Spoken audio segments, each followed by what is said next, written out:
Téléspectateurs, téléspectatrices, un gros bonjour, bonsoir pour nous toutes. Bienvenue dans une nouvelle édition d'EKAI. Avec moi, d'EKAI là, Madame Juliette Seguin, chef de mission de Médecins Sans Frontières en Haïti. Madame Seguin, bonjour, comment allez-vous? Bonjour, merci de me recevoir, ça va très bien. Le plaisir est pour nous. Le prétexte de votre passage à DECAI, c'est la journée mondiale de la santé. C'est une occasion de parler de ce que vous, de Médecins Sans Frontières, faites en Haïti. Pour que l'émission ait un caractère pédagogique, on va revenir avec vous sur Médecins Sans Frontières, l'organisation, sa mission, sa philosophie, son mode de financement. On restera un petit peu plus sur vos opérations en Haïti, avoir une cartographie de vos différentes antennes et les services que vous fournissez à la population haïtienne. On va s'intéresser aux personnes soignées pour différents types de traumatismes, les victimes de violences sexuelles. Et puis, on sera très intéressé à s'enquérir de la situation de vos équipes sur le terrain dans un contexte, entre autres, d'annonce de fermeture de l'antenne de Drouillat, où vous preniez en charge jusqu'à récemment les victimes de les grands brûlés, si je puis m'exprimer ainsi, et vous avez laissé un petit peu plus longtemps que ça l'antenne de Martissant. On regardera avec vous pendant un bon petit temps les différentes interventions réalisées par MSF au profit des populations victimes du tremblement de terre dans le Grand Sud le 14 août 2021. Et puis, on verra avec vous, est-ce qu'il y a une analyse des besoins et une possibilité que vos équipes soient à mobiliser encore un bon bout de temps sur le territoire national. Nous avons un intérêt particulier pour savoir ce que vous offrez en termes de services à la population dans le cadre du projet de violence urbaine. On parlera un peu également de l'hôpital de Tabar et il y aura tout au cours de l'émission des insertions, des images et des vidéos de ce que vous faites. D'abord, Madame Seguin, MSF, présentez-nous, s'il vous plaît. Alors, Médecins Sans Frontières, c'est une organisation non gouvernementale, comme on les appelle, qui a été créée en 1971 en France, initialement. Donc, c'est un groupe de médecins qui s'est réuni pour répondre aux besoins médicaux à travers le monde. Médecins Sans Frontières a des principes selon lesquels il agit, qui sont les moteurs, qui sont les fils conducteurs de son intervention partout dans le monde. Les plus grands principes qui gouvernent l'action de Médecins Sans Frontières au quotidien, ce sont des principes que beaucoup d'organisations internationales partagent, qui sont la neutralité. Donc la neutralité, ça veut dire que nous ne prenons pas parti au conflit, nous ne sommes pas une partie du conflit, des affrontements. Nous sommes aussi impartiaux, nous travaillons en toute impartialité, c'est-à-dire qu'un patient est un patient, nous sommes guidés par les besoins médicaux uniquement, et donc quelle que soit la provenance, l'origine, la religion, la race de la personne que nous recevons, nous la traitons de la même manière. Et enfin, un autre principe qui est très important pour nous, c'est l'indépendance. Et l'indépendance pour MSF, c'est-à-dire de choisir aussi les opérations qu'elle mène en fonction des besoins médicaux estimés et de ne pas être gouverné par d'autres ambitions politiques ou économiques, etc. Comment est-ce que vous vous financez? Alors, le financement d'MSF est en très très grande majorité basé sur des financements privés, c'est-à-dire des personnes comme vous et moi qui donnons chaque mois $1, $5, $10 pour permettre à MSF de fonctionner, de mener ses activités sur le terrain. Et c'est ce qui fait aussi en grande partie notre indépendance et qui nous permet de réagir et d'intervenir en fonction des besoins vus sur le terrain uniquement. Quid de vos rapports avec le ministère de la Santé publique? Alors, dans tous les pays où nous travaillons, et en Haïti c'est le cas aussi, nous travaillons en partenariat et en support au ministère de la Santé publique, qui est donc c'est notre partenaire principal pour mener nos interventions en Haïti. Vous supportez, vous ne supplantez pas? Alors, notre objectif, c'est de soutenir le ministère de la Santé. L'objectif final n'est jamais de prendre la place d'autorités officielles ou d'un ministère de la Santé en l'occurrence. Nous sommes en discussion avec eux, toujours pour voir où les besoins sont les plus pertinents et où une intervention médicale est la plus nécessaire. Est-ce que cette coopération implique une connexion des références par rapport à X ou Y plateau technique par rapport aux besoins d'un patient ou d'une patiente? Tout à fait. Quand nous développons un projet, nous nous basons effectivement sur qu'est-ce qui est disponible en termes de soins de santé dans la zone. Et donc, nous allons essayer de développer un projet en complémentarité avec ce qui est déjà disponible, de ne pas dupliquer des interventions qui existent déjà. Maintenant, vos opérations en Haïti? Alors, nos opérations en Haïti, elles sont nombreuses.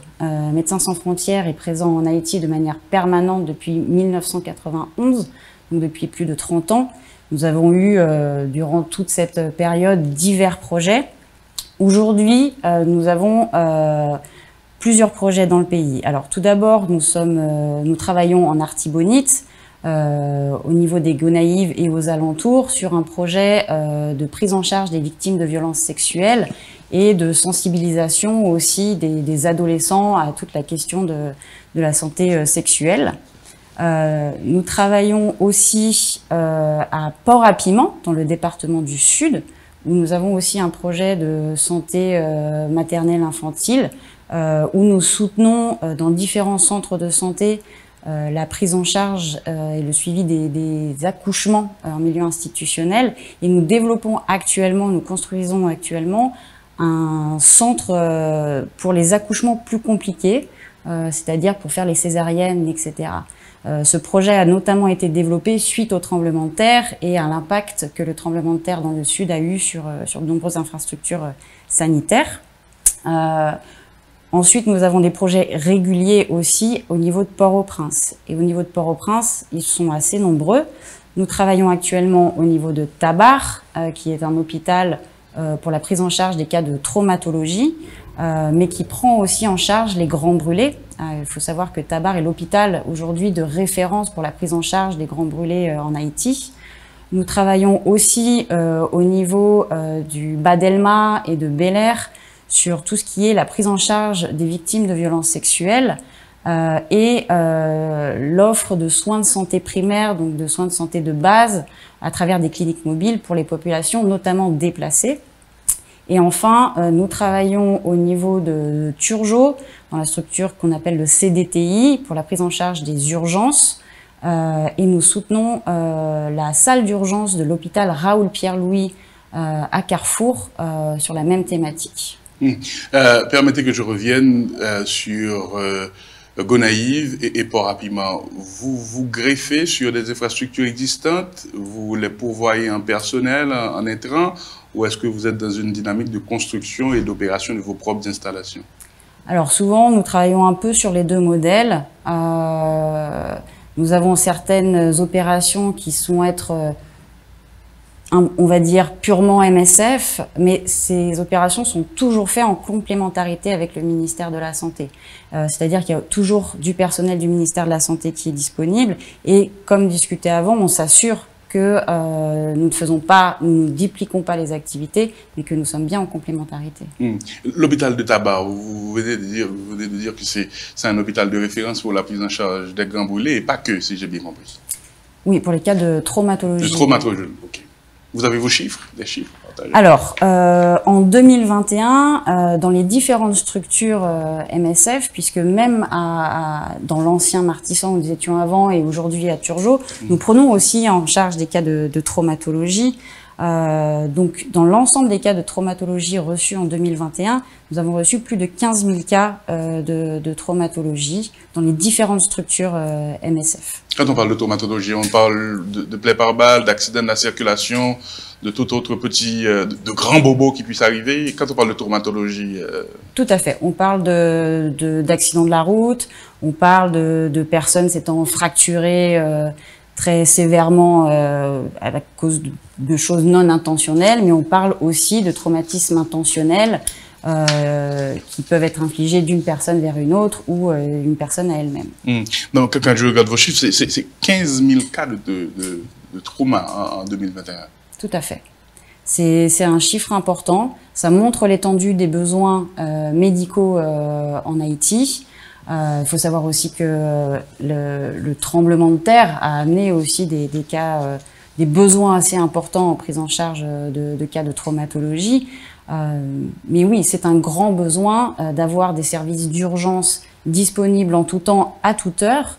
Et il faut savoir aussi que les soins offerts par Médecins sans frontières sont gratuits et de qualité. Donc oui, nous recevons beaucoup de patients traumatologiques. Maintenant, par rapport à cette traumatologie, permettez que j'insiste sur les accidents de la voie publique, particulièrement les chauffeurs de motocyclettes. Monsieur Sayo, il dit, me retourner ces accidents sur PDKC.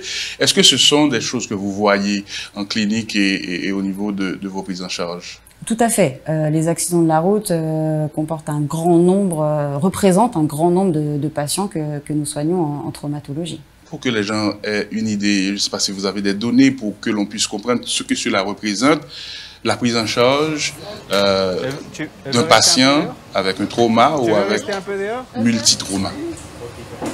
Alors, pour les cas les plus graves, quand un patient arrive dans une structure MSF et qu'il a subi un accident de la route ou c'est un cas traumatologique multiple, il va être reçu, sa condition va être analysée. Si dans la structure où il est reçu, nous avons la capacité, nous allons le prendre en charge là, mais la plupart du temps, il va être stabilisé dans une structure MSF, par exemple au CDTI. Nous allons faire en sorte donc que qu'il devienne stable. Ensuite, nous allons le transporter dans Port-au-Prince, si la situation est arrivée à Port-au-Prince, l'amener vers une structure avec un plateau technique plus élevé, où là, il va être pris en charge, il va avoir sûrement des chirurgies, et ensuite, il y a tout un processus de prise en charge qui continue sur le long terme. Ça va être de la réhabilitation, ça va être de panser les plaies, de revenir faire des pansements de manière régulière, etc. Donc ça peut être une prise en charge qui est très longue pour des patients qui ont ce type de blessure. Trauma crânien. Ça va être un peu du même ordre. Après, nous travaillons aussi avec des hôpitaux spécialisés en Haïti et qui vont, pour certains cas, les prendre en charge. Puisque nous, notre plateau technique ne va pas toujours nous permettre de prendre en charge tous les cas. Et dans ce cas-là, MSF suit le patient. C'est-à-dire que même si ce n'est pas une structure MSF qui le prend en charge, le patient est suivi, nous assurons que son traitement est bien fait, que quand il est déchargé, s'il a d'autres soins que nous pouvons fournir, nous les offrons, etc., etc. Est-ce qu'il y a un ratio de prise en charge d'un cas unitraumatisé ou multitraumatisé pour que l'on puisse avoir une idée de ce que cela représente financièrement? Alors non, je n'ai pas ces chiffres disponibles parce que déjà ça dépend beaucoup des cas, mais c'est important, oui, de comprendre que ce que fait aujourd'hui Médecins sans frontières en Haïti, c'est un choix, c'est un engagement de l'institution à financer des besoins médicaux urgents sur le long terme. Sur le long terme. Maintenant, vous partagez des chiffres sur le nombre de traumas. Il y a des cas de traumas violents, plus de 2500. Traumas violents, qu'est-ce que vous entendez par traumas violents? Alors, les traumatismes violents, ce sont des traumatismes qu'on appelle intentionnels, qui surviennent puisqu'une personne, d'une personne envers une autre, ou qu'une personne s'inflige à elle-même. Donc ça peut être effectivement, comme vous le mentionnez, des plaies par balle, ça peut être des blessures à l'arme blanche ou tout autre type de traumatisme intentionnellement commis envers une personne. Il y a le Bureau des Nations Unies, il y a d'autres ONG qui partagent des informations sur le niveau de la violence au niveau de la zone métropolitaine de Port-au-Prince de manière générale. Le BINU pour 2021 a indiqué que selon les données de la police, il y a 1600 et plus d'homicides et on présume, par rapport aux situations de conflit dans plusieurs quartiers, qu'il y a un nombre assez important de traumas violents / de blessés par balle. Vous observez ça dans vos antennes? Alors nous, sur tout 2021, nous avons reçu un peu plus de 2500 cas de traumatisme violent dans toutes nos structures. Après, ce qui est important de noter, c'est que la violence, effectivement, à Port-au-Prince, nous voyons que la violence et l'insécurité augmentent.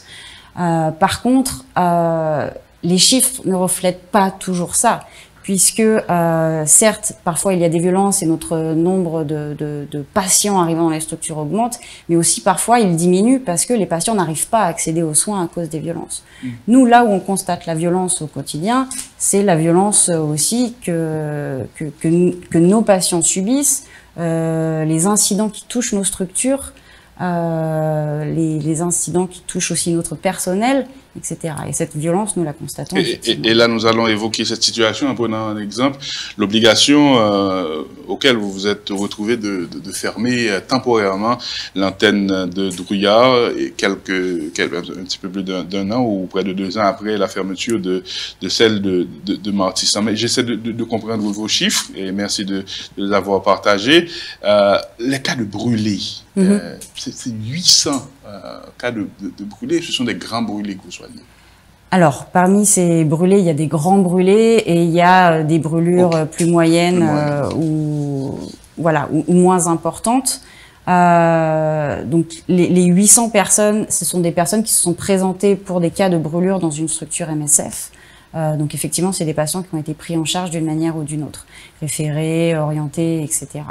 Mais oui, aujourd'hui, l'hôpital de Drouillard est l'hôpital de référence en Haïti pour la prise en charge des grands brûlés. Il faut savoir aussi que nous avions ouvert un projet d'urgence temporaire au Cap Haïtien suite à l'explosion du tanker transportant de voilà, l'essence. Exactement, puisqu'il y avait plusieurs victimes et des grands brûlés. Et donc, Médecins sans frontières s'était aussi déplacé, avait monté un projet en ce sens.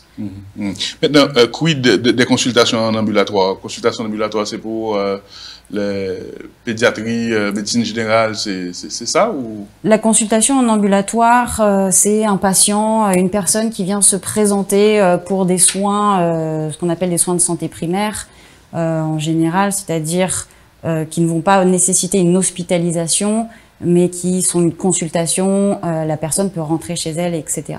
Donc c'est dans nombreuses structures nous faisons ça. Nous l'avons fait aussi à travers nos réponses d'urgence suite au CIC. C'est de la médecine interne, c'est médecine générale, c'est des patients qui sont suivis ou ce sont des gens qui sont en une situation d'urgence et ou de détresse et se réfèrent à vous? Alors ça peut être un peu tout type. Ce qu'on va définir par une consultation ambulatoire, c'est vraiment un patient qui arrive et qui n'a pas besoin, encore une fois, d'être gardé dans la structure médicale pour une nuit. Prise en charge de survivants et survivantes Tout à fait. de violences sexuelles basées sur le genre. Plus de 1500. Oui. Waouh. C'est élevé, hein?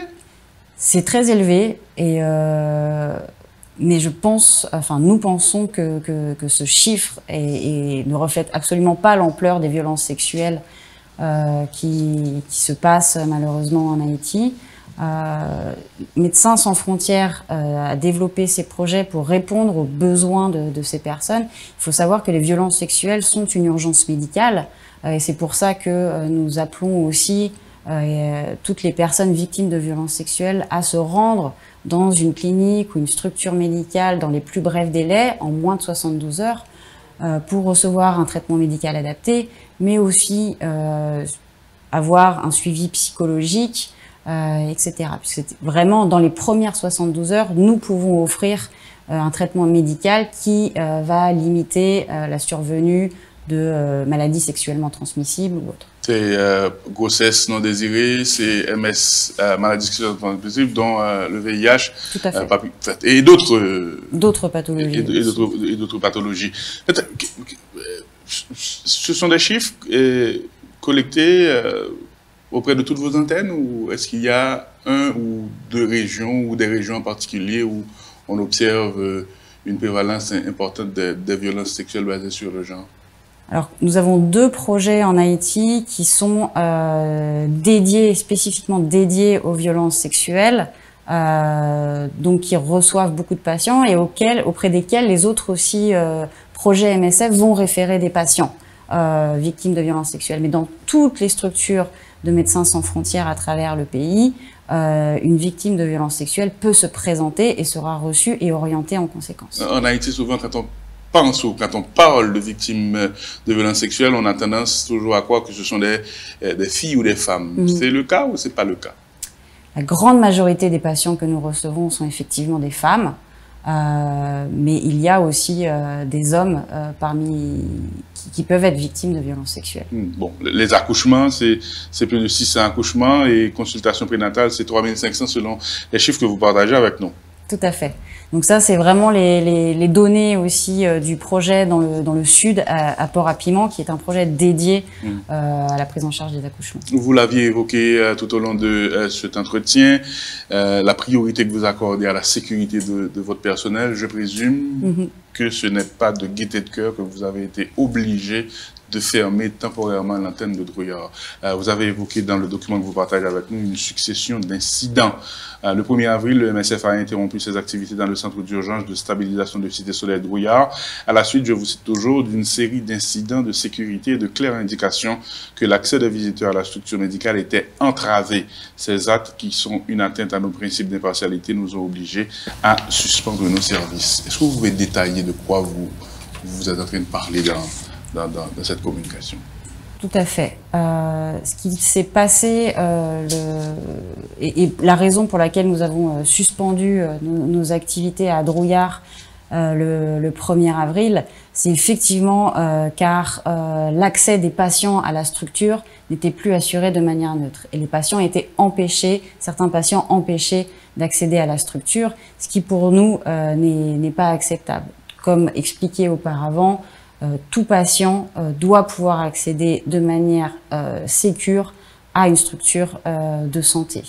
Ça s'est passé à Drouillard et ça nous force, nous, à suspendre nos activités. Mais la sécurité du personnel, des patients, a été mis plusieurs fois au défi cette dernière année à Port-au-Prince notamment. Nous avons dû suspendre nos activités de prise en charge des grands brûlés à Drouillard en février l'année dernière et les relocaliser au niveau de Tabar puisque la sécurité autour de la structure ne permettait pas de poursuivre nos activités en toute sécurité. Nous avons été directement ciblés par des tirs amortissants.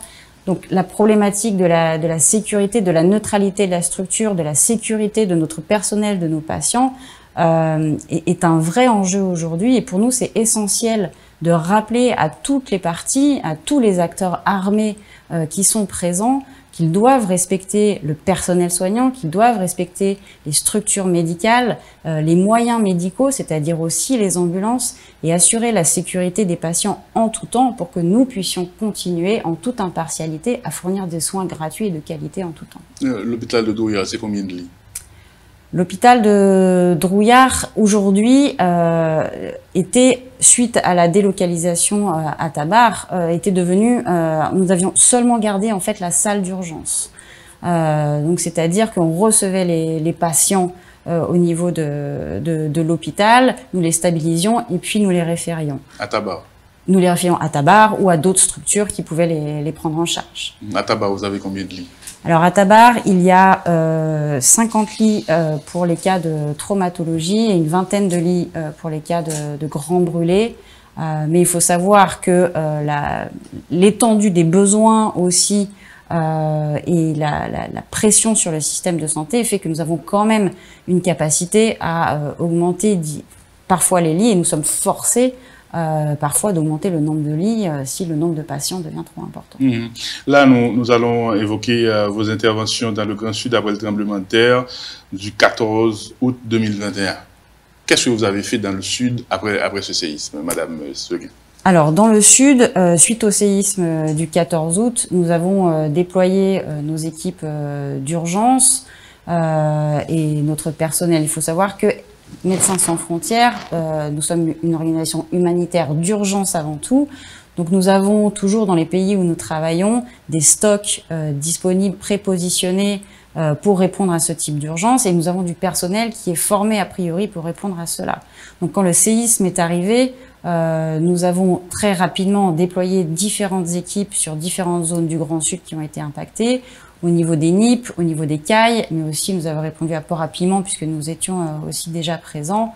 Nous avons offert des soins de santé primaire, donc une prise en charge en ambulatoire, distribué des kits pour permettre aux gens d'avoir des couvertures ou des casseroles, et nous avons aussi offert des soins médicaux pour la prise en charge des cas de fractures, des cas de pédiatrie, etc. Et il y a aussi le personnel de Tabar qui est spécialisé dans la prise en charge des cas des traumatologies, qui s'est fortement mobilisé pour répondre le plus rapidement possible aux besoins dans le Grand Sud. Et j'avais parlé in situ à quelqu'un de Médecins Sans Frontières qui avait souligné que Médecins Sans Frontières était venu dans le Sud, à Volta-Blanc-Terre, en appui au personnel du MSPP qui ont fait un travail extraordinaire sur place. Vous mettez en avant ça, pourquoi? Parce que pour nous, c'est aussi refléter la grande collaboration et la 30 ans de collaboration avec le ministère de la Santé. Quand ce type d'urgence survient, la collaboration que nous avons au quotidien, le travail que nous faisons depuis des années ensemble, nous permet de déployer rapidement et de répondre aux besoins les plus urgents avec les structures qui sont encore disponibles. Il faut aussi noter que dans le Sud, suite au tremblement de terre, il y a beaucoup de structures de santé qui ont été aussi détruites et impactées. Et là, il y a eu un gros travail, une bonne collaboration avec le ministère de la Santé pour trouver comment remettre en place très rapidement des soins dans des structures semi-temporaires. Vous continuez à intervenir dans ces zones? Nous avons finalisé nos projets d'urgence suite au tremblement de terre entre fin janvier et fin mars. C'était effectivement une réponse d'urgence qui a quand même duré plusieurs mois. Donc les besoins urgents, les plus urgents en tout cas étant passés, nous avons fermé ces projets-là, mais nous restons présents dans le pays et dans le Sud. Globalement, par rapport à la situation sécuritaire, par rapport à la précarité, par rapport aux besoins. Est-ce que vous vous voyez en opération en Haïti encore longtemps? Les besoins médicaux que nous voyons sont immenses, sont très importants, et nous sommes convaincus qu'il est nécessaire de continuer à apporter des soins gratuits aux populations les plus démunies, mais pour aussi revenir à la discussion que nous avions avant, il est important de rappeler que fournir ces soins doit se faire dans le respect, encore une fois, de nos principes et de la sécurité, encore une fois, de notre personnel et de nos patients. Mais oui, nous sommes aux côtés de la population haïtienne depuis 30 ans et nous le resterons le temps qu'il est nécessaire, à condition aussi, encore une fois, que nous puissions intervenir en toute sécurité. Le projet de violence urbaine, est-ce que vous pouvez nous le présenter? Alors, le projet de violence urbaine a été développé suite aux violences qui ont eu lieu à Port-au-Prince et notamment à Martissan, qui a conduit au déplacement d'une importante population.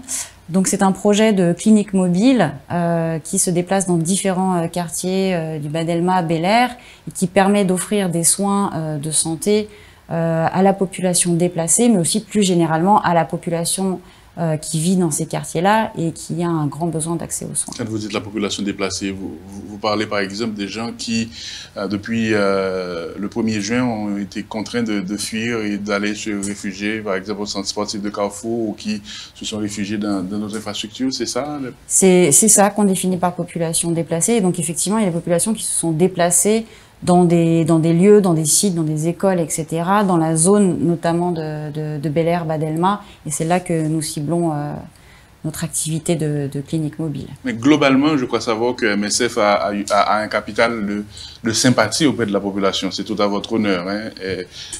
Est-ce que cela facilite votre introduction pour la fourniture de ces soins dans ces quartiers précaires? Alors oui, cela va faciliter, mais c'est aussi un travail que Médecins Sans Frontières développe depuis plus de 30 ans. Nous travaillons dans les communautés au quotidien. Nous avons des contacts avec tous les représentants des communautés. Et donc cet accès est de pouvoir travailler dans ces quartiers-là est facilité par ça. Et c'est pour ça aussi qu'il est très important pour nous de pouvoir continuer à avoir accès à ces communautés pour être bien conscient et voir quels sont les besoins médicaux les plus urgents et travailler dans ces quartiers-là en toute sécurité. L'hôpital de Tabar, c'est l'un de vos fleurons ici, c'est plus de 50 lits pour la prise en charge des traumas. Mais je suis assez curieux de savoir d'où vient votre personnel. Est-ce que ce sont des médecins étrangers, des médecins haïtiens? Est-ce qu'il y a un partage d'expérience, d'expertise? Emmenez-moi sur ce terrain-là, s'il vous plaît.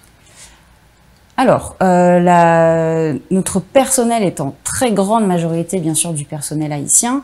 Nous avons du personnel étranger pour des postes spécialisés, mais la très très grande majorité est du personnel haïtien. Nous travaillons ensemble pour apprendre, pour faire des formations pour le personnel, pour des chirurgies spécifiques. Pour apprendre à manipuler aussi des outils médicaux au quotidien, etc.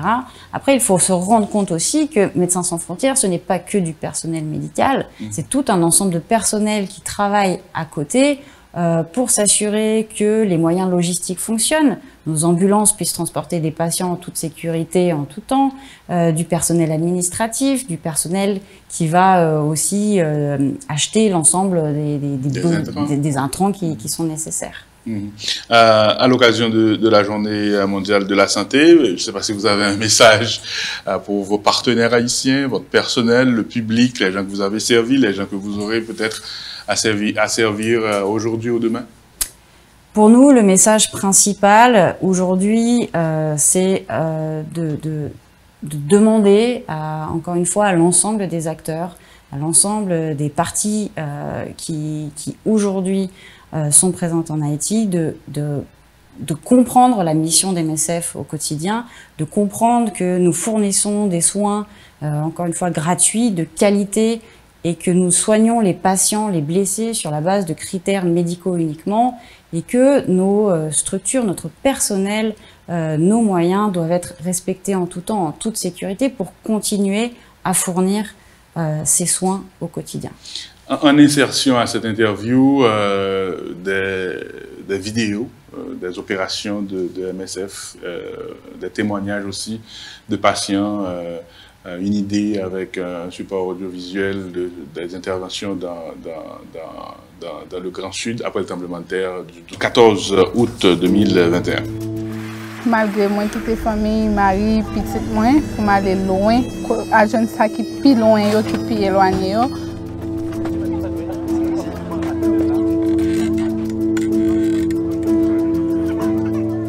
C'est la première fois que nous jouons ça. C'est la première fois dans la localité, nous avons des gens qui viennent prendre nos médicaments, qui viennent consulter nous. Maladie nous rencontre plus souvent, c'est un problème pour eux.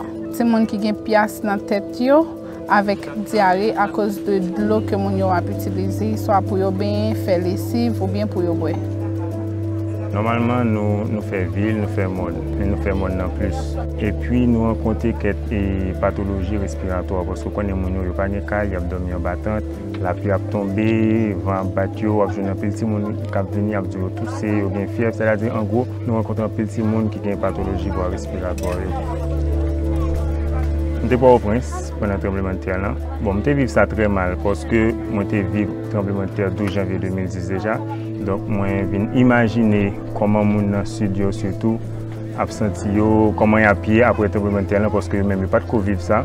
Donc, je suis nécessaire pour. C'est avec un plaisir pour me rentrer dans le sud pour me porter aide. En Haïti, c'est pas seulement dans la province, c'est en Haïti même côté que la santé mentale est plus ou moins en retrait. Mais moi, je vais regarder par rapport avec l'intervention que je fait avec MSF, et surtout, MSF, pendant le venir avec clinique mobile, il pas arrêter dans la ville, d'aller dans la montagne, d'aller dans le côté plus reculé pour aller porter service santé. Je ne vais pas vous mentir, plus grosse satisfaction personnelle par rapport avec le travail, c'est parce que moi, aller vers des gens qui n'ont pas de chance pour un psychologue et puis moi, fini dans une côté assistance psychologique là-bas.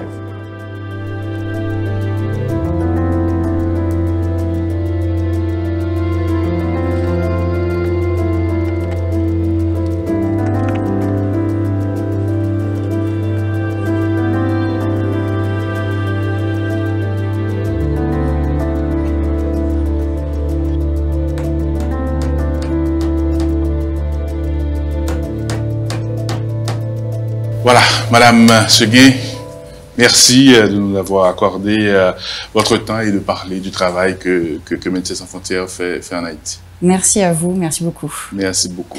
C'est là de mettre en bout l'édition ça, nous espérons le Haïti, nous rendez-vous l'autre. Kembela, Padaki.